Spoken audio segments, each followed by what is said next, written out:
Today I just want to have a little chat about the psychology of singing. I know we've all experienced it.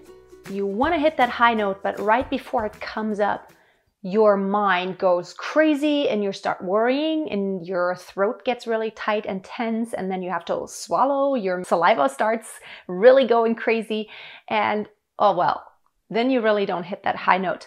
Or we already doubt that we can even hit that note and we psych ourselves out. And so of course it doesn't happen. I always say whatever you resist persists. And secondly, when you really doubt something, there's just no chance that it's ever going to work. I've experienced that over the years for myself and also for all of my students. So the psychology of singing is really important. Now, the first thing I think is really important is that you get out of your own mind worrying and that you start getting into the mindset of positivity. And whenever there's something that doesn't work in your voice, don't judge it in a way like, oh, it sucks or it's horrible, it just sounds bad or something.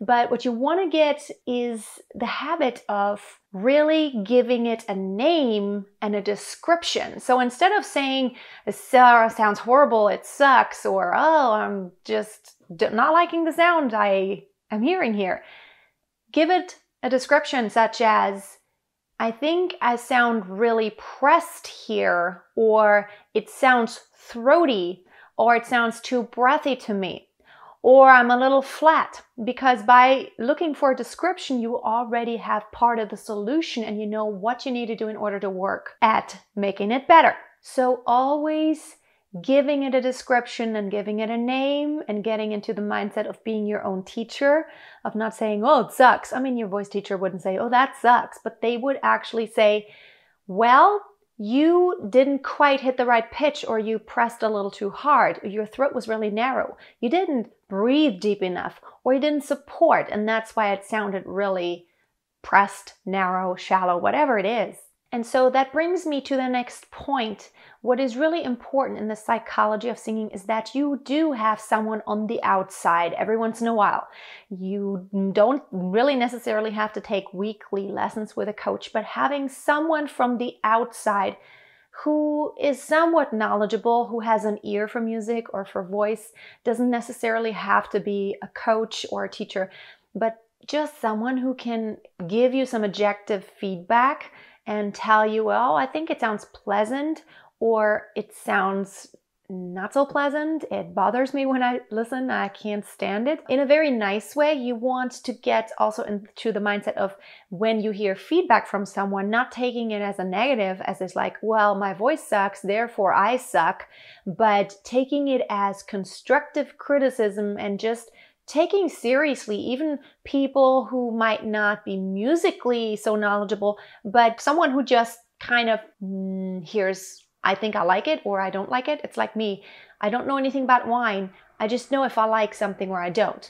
So I'm not knowledgeable, but I do know if something's right or wrong with it. So really keep that in mind at all times. The problem is that whenever you sing, while you sing, you only hear yourself from the inside, which sounds differently because your ears happen to be inside of your body where also the vibrations take place while you sing.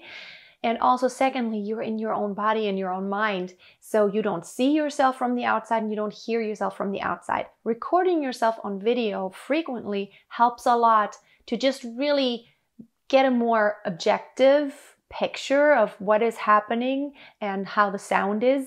I'm a big proponent of recording yourself very frequently, whether it's only audio in the studio with a good microphone or just with a camera, even just with your phone. Yeah, exposing yourself to the fact that now it counts, and also then watching yourself, and you can see maybe your posture isn't great and maybe you thought you did something but you didn't. The fact is that you know your intentions, but your intentions don't always come across. You may have intended to sing really loudly, but in reality, it was not. In reality, you sang softly.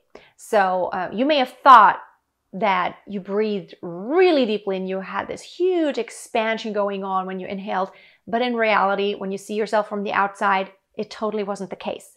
That's why getting that more objective picture of recording yourself is really important. Now, the flip side of this coin is that whenever you're performing in front of an audience, You know your intention. Your audience doesn't though. You may know that you want to transition from chest to head voice at this specific point. In actuality, when you're performing, you may transition much sooner than that. And you may see that as a failure because you did not do what you intended to do. However, your audience has no idea. And so it doesn't matter to them as long as the pitch is right. They could care less what register you're in, really. So don't sweat it too much. You know all those details you talked about with your vocal coach or all the details that you were working on when you practiced, but your audience doesn't know that. So get out of your mind and try to just remember that the whole picture counts. Really, honestly, I've experienced this. I sang an opera years ago professionally, and I had like 20 or 30 shows with that one opera. And one of my friends who's a professional musician was in the audience at one of those performances. And there was a total mess that happened at one point because the orchestra and me, we were not together, and I didn't know where they were anymore, and they didn't know what I was doing. I don't know who was wrong. Nobody ever knew, but it was like we were 2 measures off or something, and it was a little weird. But at the end, even my musician friend, he was like, I didn't notice that. I thought that was supposed to sound that way, but I totally sweated it because I was like, oh, did you hear this? Was this really bad? And he was like, nope, didn't even notice. And so if he didn't notice it, probably most people in the audience, except if they, maybe it was someone who has sung the opera themselves, they wouldn't have known. And lastly, and I think the reason why you need someone on the outside to help you is because you do need to be pushed to get out of your comfort zone sometimes. Oh my goodness, am I so guilty of that? We just do what we're comfortable with, and to do something totally outside of what we normally do is really hard. But we need to do this in order to grow, in order for your chest voice to get stronger, even if you never want to really sing songs that belt out loud. But even if you want your head voice to get stronger, you can't neglect your chest voice and singing higher in chest voice. And if you don't want your chest voice to be really limited, you do need to use your head voice and expand your range there also. And sometimes it takes someone from the outside telling you, I think maybe you should try this song, or maybe you should try that exercise.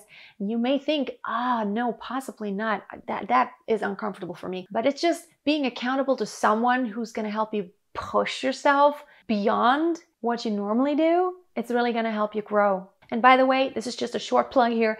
This is what my masterclass is all about. Registration opens on September 2nd. I will put the link below. Check it out. It's a 4-month program where you have me as your personal coach every single day.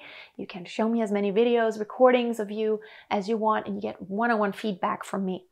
Okay, back to the psychology of singing. Your mind is so powerful. Also, when you're having a bad day and you're dragged down because of something in your life that is going on, don't ever make the mistake of thinking that it doesn't have an effect on your voice. It totally does, and on your body. So your mind needs to be nurtured as well as your body in order to be your best, even when it comes to singing. This is what I have experienced.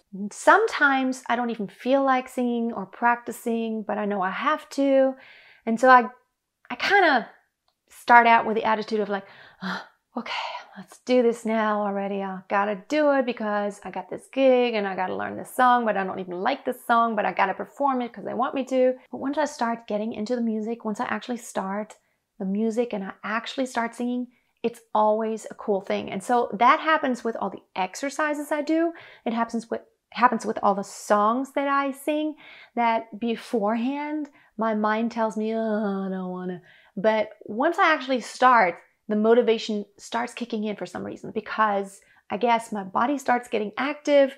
And once the music is playing, it's like I'm a musician at heart. It's almost like while I sing, there's no music that is not cool. So it's really funny. There are songs that I would even never listen to in my whole entire life, and I would never want to sing them, or I think I would never want to sing them, and then someone comes and requests it for one of my gigs, and so, I'm getting paid, and so I have to sing it. But really, it's not so bad, because once I actually sing it, It's just another piece of music, and I do love music in general, and it doesn't even matter really what piece of music I'm singing, and I make the best of it, and it's actually fun. What are your mind issues and your psychological challenges when it comes to singing? Please put it in the comments below. I would love to read your comments, because I know that we all get inside of our head sometimes way too much, and just changing the attitude and reframing the setting can do wonders. And also, join my Facebook group if you have not yet, Master Your Voice. We could continue the conversation there and support each other. Have a wonderful day. I'll see you soon for one of my next videos, and always keep on singing. Makes me feel sad for